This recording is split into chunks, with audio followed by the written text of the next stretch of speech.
KFSR at CMAC present the Central Valley Ledger, a public affairs program featuring stories from all over the Central Valley with Sevag Tateosian, 90.7 KFSR.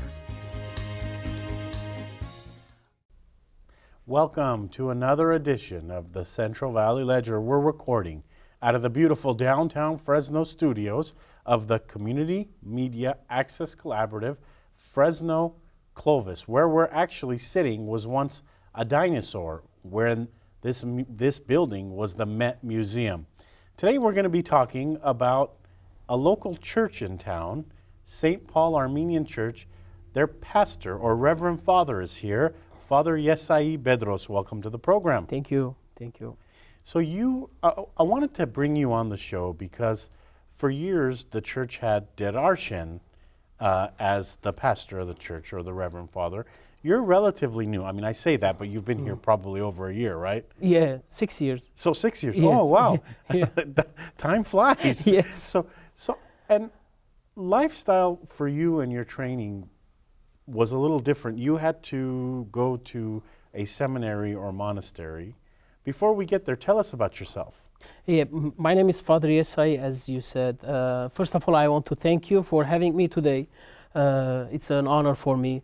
I actually, maybe this is the first time I'm speaking publicly. How can I will put it that way? It's public speech or a public interview or meeting.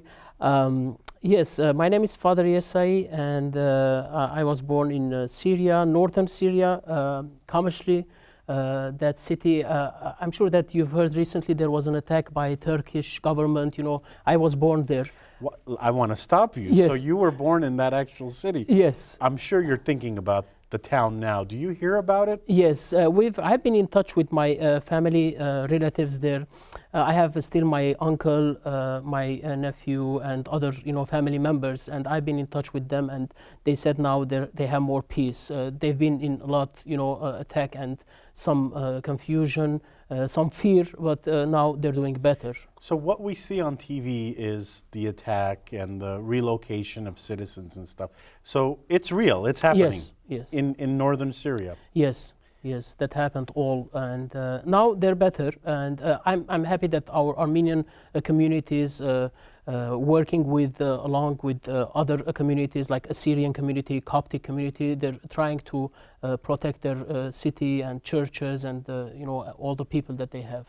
So in northern Syria, we always hear the word Kurds. Yes. This is a group of people in north, but from what I'm hearing there's other cultures there, right? Yes, that's right. Because we have Assyrian, we have Coptic, we have Armenians, we have Arab Christians, and they all live together. Like I remember the city, Kamashli, the place where I lived, with a village that we had a house, our neighbor were Kurd, and we didn't have any problem. I used to have some friends. I used to talk to them in Arabic. We didn't have any issue. So yeah, we've had a good relation, and they have till today a good community and firm community that they work together. Yeah. So you are being raised in Kamashli in northern Syria. Yes. And somehow you ended up in the seminary or monastery. Yes. Talk about that. Yeah, in Lebanon. When I was 11 years old, one day, when I was younger, like 9, 10 years old, my custom was every week I used to turn off the lights at my home, in my parents' home, and put on me like this, now I have this costume, which is the regular thing that we wear as a priest. But I used to have a blanket on me, turn off the lights, and turn on candles and some prayer books and start praying. So my mom used to look at me and say, "What's going on with this boy? Like what is he doing?" So one day he came. She used to work in the prelacy, there. So she went to her work, and when she came back, she said, "Oh, you know what, my son? I found a priest, and they're saying that there is a seminary in Lebanon. Do you want to go there?" And I said, "You know what? I don't know what's that." And she said, "No, you're gonna like it because that's the place where you like to pray, and you can spend time with God, and it's gonna be nice for you." And I remember that time my mom got me a nice bicycle because I liked bicycle, and it was my 6th grade, and I graduated. I had good grades, and my mom said, I will buy for you a bicycle. And I was worried, and I said, what am I going to do with my bicycle? Because who's going to ride it, you know? And she said, okay, when you come on vacation, you ride your bicycle. I said, okay. So after like few minutes, I said, okay, I'm going. And she said, are you sure? I said, yes. And it was like 6 hours, driving from Syria to Lebanon. So I said, yes, I'm going to go. So I went, to the seminary, and I was 11 years old, and it was in 1995. And I remember the first year was very hard for me because every night I used to cry and remember my mother. You miss home, right? Yes. I mean, it's total different. Yes. Because you're used to the shelter of your parents and your family in the village. Yeah. You're a young boy, and now all of a sudden you're in the seminary. Yes. With different people, new people, right? Yeah, we had 60 students there, and different, some like students come from, I don't know, different traditions, different custom, and we were all together there, and we used to sleep there. We had one building. In that building, we had the 3rd floor was our bedrooms, 2nd floor our classrooms, and the 1st floor was the place where we study our lessons for the next day. And for sure, we had church services every day, morning and night.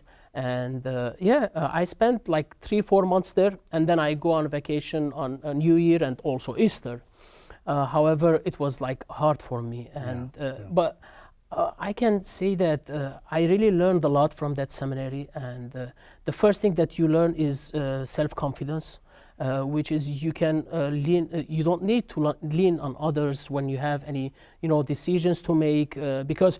Like, I remember I used to be sick and nobody is there as your mother come and take care of you. So the priest would tell you, no, you have to be the next day in classroom. It's not like, you can sleep and rest, If you are very, heavy sick, that's fine. But if you are like a flu or something, so you have to be in classroom and you have to attend all the activities. So it was different. It was a challenging. But I don't know. I think that was the power of God that led me there, and I could do and survive 9 years, which is like from 1995 till 2005 when I graduated and I became priest. So you were in the seminary for 9 years. Yes. And that's a pretty long time. But throughout that time, what are they? Did they teach you English there? Because your English is very good too. Not that good. You know what? It is to me. Yeah, we learn English, but the thing is, when I came here, maybe when we come that step, I can talk. But this time I'm going to Fresno Pacific, so that's why I'm learning more English. It's been my 4th year that I'm in that seminary here in Fresno. So yeah, I improved my language here more. However, we learn English, we learn French, we learn Arabic, Armenian, Krapar, which is the old Armenian, classic Armenian that we use during our services on Sunday. And we learned theology also. So the first 5 years are like, you learn science, geography, all these, materials that you take. But then after that, you have the final 4 years theological, lessons, which is like interpretation of Old Testament, New Testament, and all, other units that you take. So 9 years are passed, and then when did you get to travel to your first, or assigned, yes. I guess is the better word. Who assigns you to the churches, and when did you get the first word that, Der Yessai, you're going to be going to this country or this place? Yeah.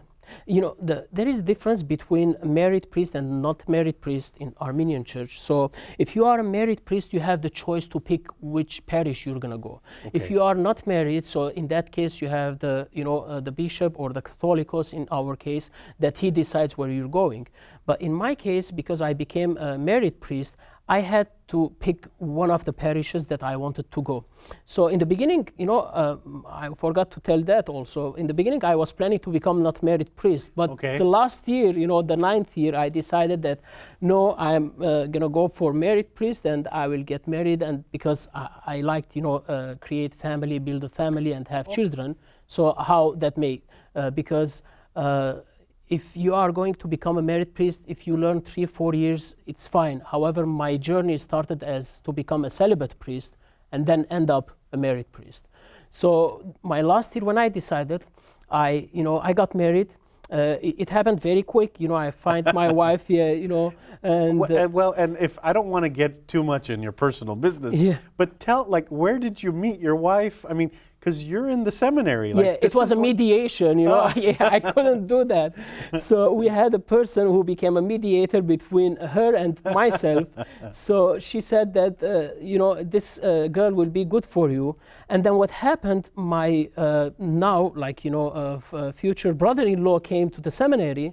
So he also introduced me that I have my fiance's sister, and so you can get, you have to meet with her, and she's a very nice girl. So I said, okay, let's do it. So I met her, and at the first meeting I said, you're going to be my wife, because this is the way how it's going to be. So in 6 months, maybe 9 months, 9 months. So we got together and we decided, and we got married, and at the end of 2005, in July, August, or in the middle of the year. So my dean, the principal of the seminary, said that he has some options if you want to go and serve in other parishes. Okay. And I had some, option to go to Greece or Cyprus or Iran. So when he told me those 3 options, I said, where is Iran? Because I haven't heard about that. I was in seminary, but I haven't heard. So he said, it's a place that we have a lot of Armenians, and from 16th century, there is people who came from, like Shah Abbas, the king, brought them there, and they settled down there, and you can go and see if you want. I said, okay, so I'm going. So my first mission field was Iran, Isfahan. Okay. Isfahan is in almost southern, southwest of Iran. I went there. We have a very nice, community, Armenian community there, and I served there for 4 years. I had my parish, I had my church, and those churches were very old, 300, 400 years. Yes. So going into that region of the world, Armenia, around there, Greece, in that area, Turkey, up north, even Syria, the churches are much older, and they're made of different kinds of stones. That's right. They're beautiful. Yes, very beautiful. And in Iran, we had Isfahan, especially because Isfahan was the region when Armenian moved from Armenia. The first, station was there. So, and they call it Nor Chugha, New Julfa. And we've had in the past 33 churches, but now we have 13 churches because some destroyed, some burned, so got fire. But now we have 13 churches, and I remember my church was one of the oldest church.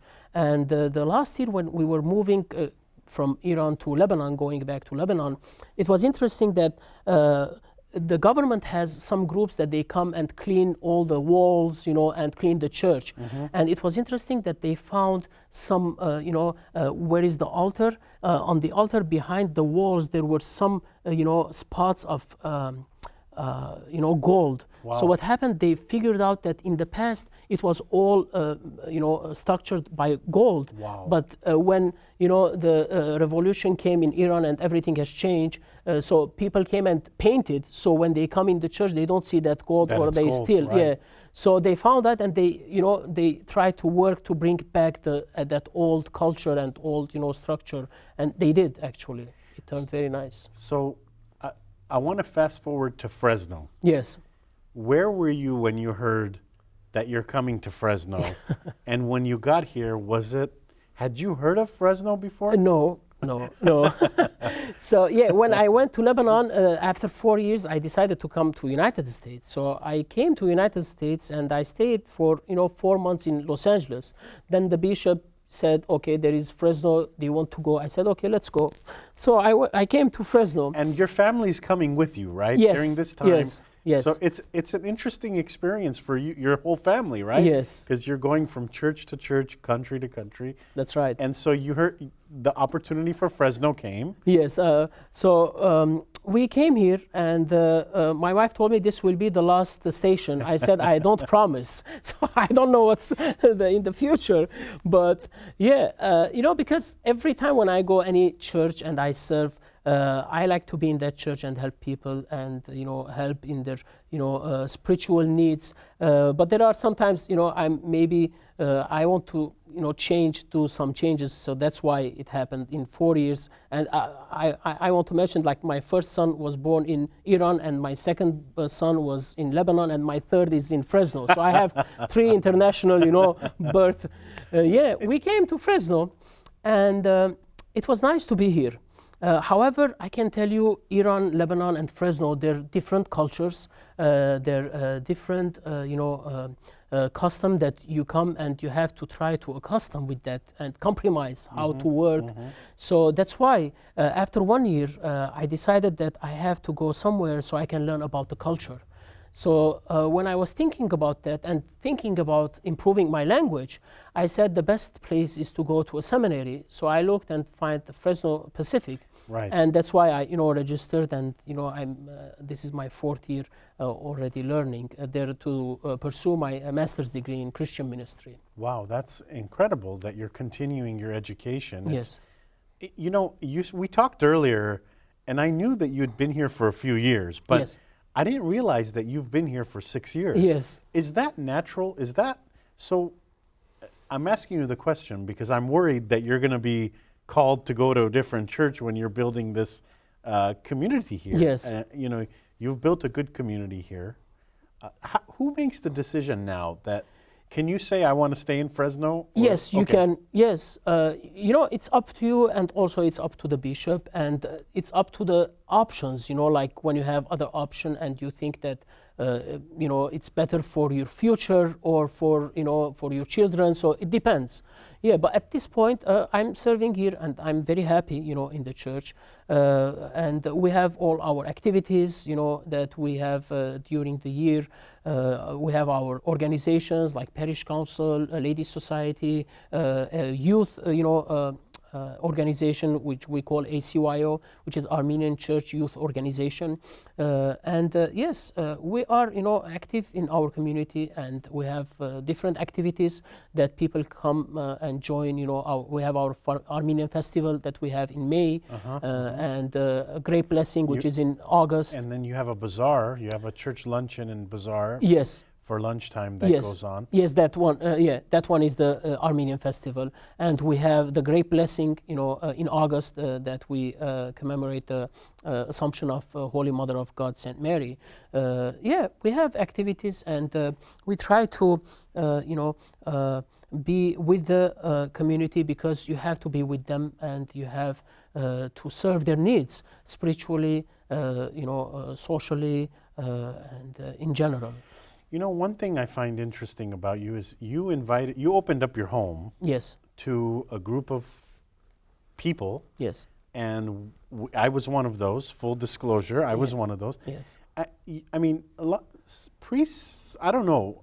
I don't know if they opened their homes or not, but you opened up your home and you were very welcoming to young adults. Yes.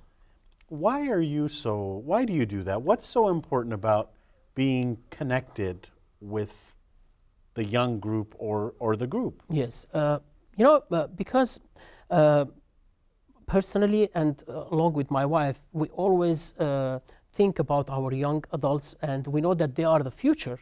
And today, when look around and see all the churches, and you see how church attendance is in different churches. So young adults are the energy, are the power, for the future. And when we came up that idea, as you know, we have now that new group that I created, in our church, and it became with the name of KEF, which means keeping everyone faithful. So this is a new group that it came up in our church, and we are so happy that it serves for our adult. And when we decided to have our events, I said I like to have also these young adults in my home, because my wife and I are, like welcoming, and we like to have these kinds of activities, because these kind of activities break the walls and the barriers between the priest and between young, because, in Armenian churches, it's sometimes different when they look at a derhir or a priest. They say, oh, this is like, he is a religious man and we cannot talk to him. We cannot can't relate to him. Yes, that's right. Yes. So we like to create that relation and communication with the young adult. And that's why we had that, event in our home. And we have also, actually, my wife started that in Fresno, like in Fresno Church, that we have our Saturday and Sunday school teachers. We invite them every year, and we appreciate them, and we call it appreciation dinner. Yeah. And we have also choir members and deacons who serves on the altar.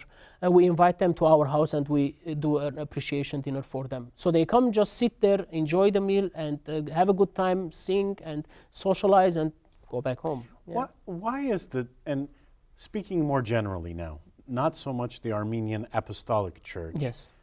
Generally speaking, why is the church community important, in your opinion?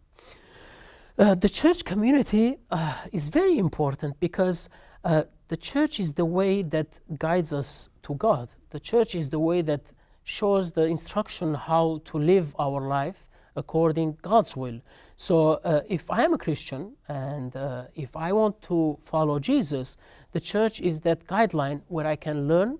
And the Bible studies are, again, that guideline how I can find God in my life and follow Him. So I believe today the church has a very important role in the world, and as you know, like now secularism is something that always have that contradiction between like church and secularism, and there are a lot of unfortunately attractive ways or things that which is going on around us, and it's very seductive, and people are going and following.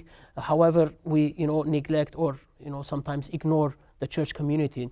But if I am a Christian and if I live my life as a Christian, I have to know that my first and priority is my life to live according in the will of God, or knowing Jesus and following Him.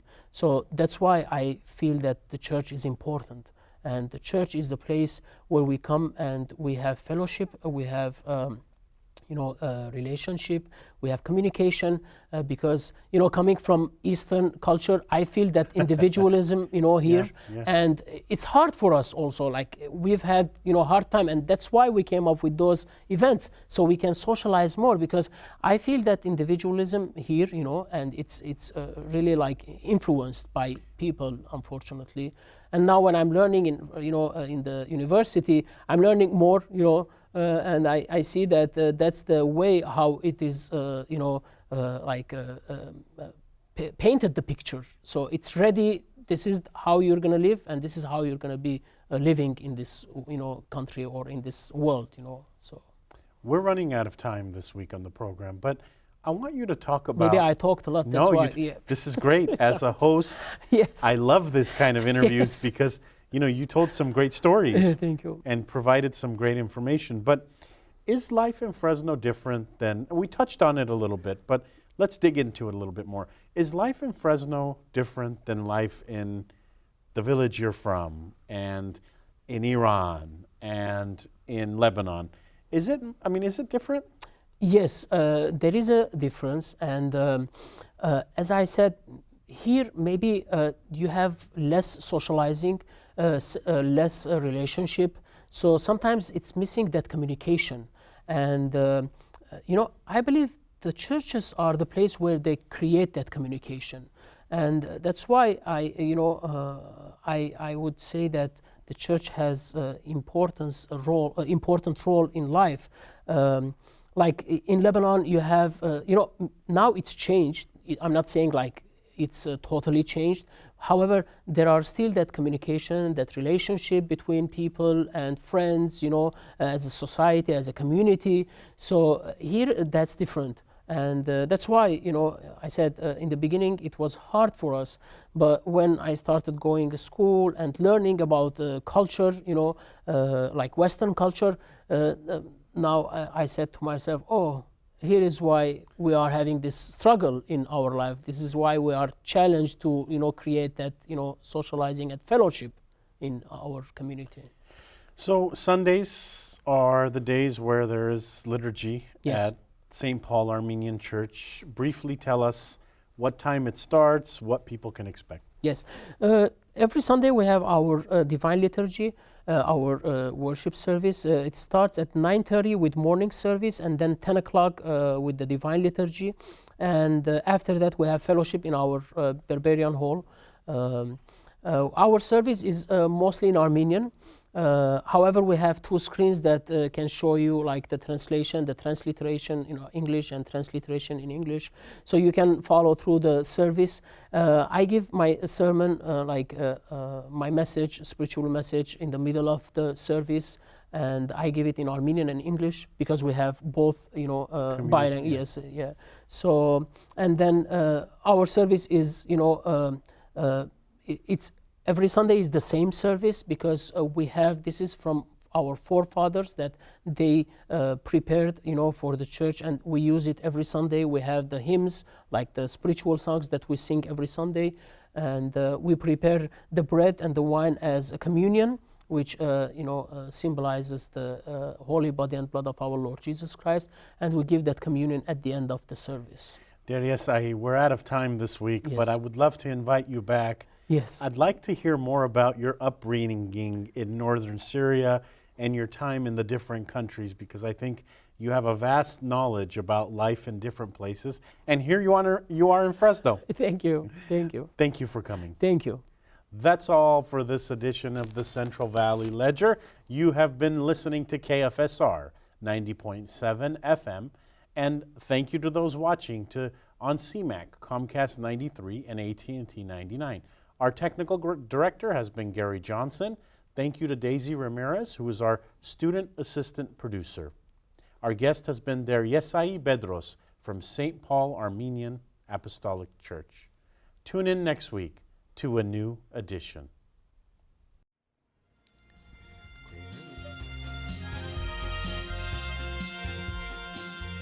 KFSR and CMAC present the Central Valley Ledger every Sunday morning at 11:30.